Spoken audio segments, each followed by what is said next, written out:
இன்றைய திருப்பலி வாசகங்கள். பொது காலம் 17ஆம் வாரம் சனி. முதல் வாசகம். இச்சொற்கள் எல்லாம் உங்கள் செவிகளில் விழுமாறு உரைக்க ஆண்டவர் உங்களிடம் என்னை உண்மையாகவே அனுப்பியுள்ளார். இறைவாக்கினர் எரேமியா நூலிலிருந்து வாசகம். அதிகாரம் 26, இறை வசனங்கள் 11 முதல் 16 மற்றும் 24 முடிய. அந்நாள்களில் குருக்களும் இறைவாக்கினரும் தலைவர்களையும் மக்கள் அனைவரையும் நோக்கி, இந்த ஆள் கொலை தீர்ப்புக்கு உரியவன். ஏனெனில் நீங்களே உங்கள் காதால் கேட்டது போல இந்நகருக்கு எதிராக இவன் இறைவாக்கு உரைத்துள்ளான் என்று முறையிட்டனர். அப்பொழுது தலைவர்கள் மற்றும் மக்கள் அனைவரிடமும் எரேமியா கூறியது, நீங்கள் கேட்ட இச்சொற்களை எல்லாம் இக்கோவிலுக்கும் இந்நகருக்கும் எதிராக அறிவிக்குமாறு ஆண்டவரே என்னை அனுப்பியுள்ளார்.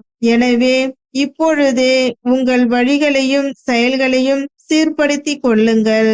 உங்கள் கடவுளாகிய ஆண்டவரின் குரலுக்கு செவி கொடுங்கள். அப்பொழுது உங்களுக்கு அறிவித்திருந்த தண்டனை பற்றி ஆண்டவர் தம் மனதை மாற்றிக்கொள்வார். இதோ நான் உங்கள் கையில் இருக்கிறேன். நல்லது எனவும் நேரியது எனவும் நீங்கள் கருதுவதை எனக்கு செய்யுங்கள். ஆனால் ஒன்றை மட்டும் நன்கு அறிந்து கொள்ளுங்கள். என்னை நீங்கள் கொல்வீர்களாகில் மாசற்ற இரத்தப்பழி உங்கள் மேலும் இந்நகர் மேலும் அதில் குடியிருப்போர் மேலும் உறுதியாக வந்துவிடும்.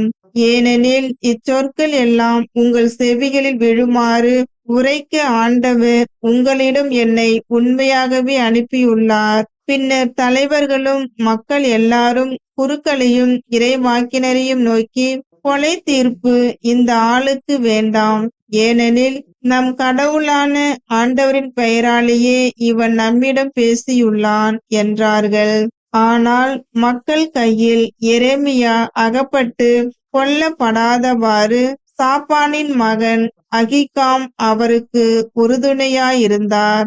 ஆண்டவரின் அருள்வாக்கு. இறைவனுக்கு நன்றி. பதிலுரை பாடல். திருப்பாடல் 69. வசனங்கள் 14, 15, 29, 30, 32 மற்றும் 33. பல்லவி. எனது விண்ணப்பத்திற்கு கடவுளே பதில் மொழி தாரும். சேற்றில் நான் அமிழ்வதிலிருந்து என்னை காத்தருளும். என்னை வெறுப்போரிடமிருந்து ஆழ்கடலிலிருந்தும் என்னை விடுவித்தருளும். பெருவெள்ளம் என்னை அடித்து கொண்டு போகாதிருப்பதாக.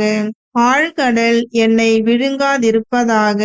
படுகுழி தன் வாய் திறந்து என்னை மூடிக்கொள்ளாதிருப்பதாக. பல்லவி. எனது விண்ணப்பத்திற்கு கடவுளே பதில்மொழி தாரும். எளியேன் சிறுமைப்பட்டவன், காயமுற்றவன். கடவுளே, நீர் அருளும் மீட்பு எனக்கு பாதுகாப்பாய் இருப்பதாக. கடவுளின் பெயரை நான் பாடி புகழ்வேன். அவருக்கு நன்றி செலுத்தி அவரை மாட்சிமைப்படுத்துவேன். பல்லவி. எனது விண்ணப்பத்திற்கு கடவுளே பதில்மொழி தாரும். எளியோர் இதை கண்டு மகிழ்ச்சி அடைவார்கள். கடவுளை நாடி தேடுகிறவர்களே, உங்கள் உள்ளம் ஊக்கம் அடைவதாக. ஆண்டவர் ஏழைகளின் விண்ணப்பத்திற்கு செவி சாய்க்கின்றார். சிறைப்பட்ட தம் மக்களை அவர் புறக்கணிப்பதில்லை.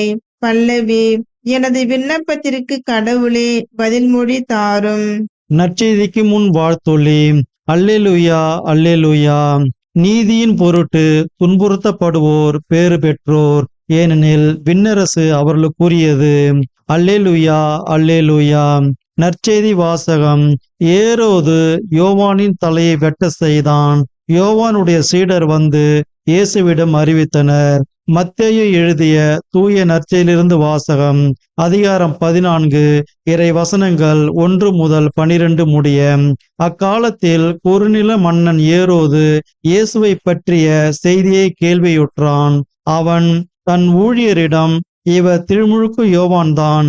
இறந்த யோவானை கடவுள் உயிர் பெற்றெழ செய்தார்.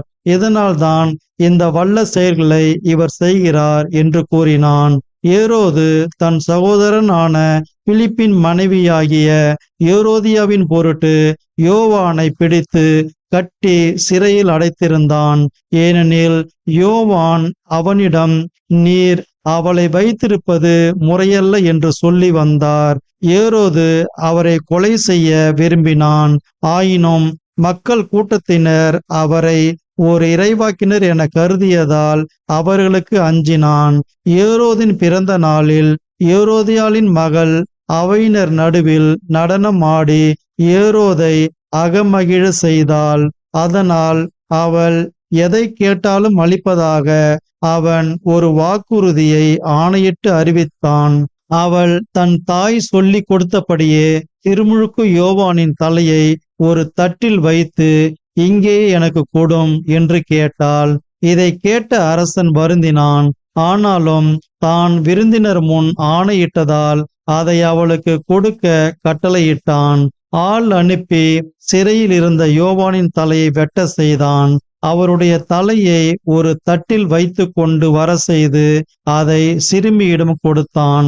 அவளும் அதை தன் தாயிடம் கொண்டு சென்றாள். யோவானுடைய சீடர் வந்து அவருடைய உடலை எடுத்து சென்று அடக்கம் செய்தனர். பின்னர் இந்நிகழ்ச்சியினை இயேசுவிடம் போய் அறிவித்தனர். ஆண்டவரின் அருள்வாக்கு. கிறிஸ்துவே உமக்கு புகழ்.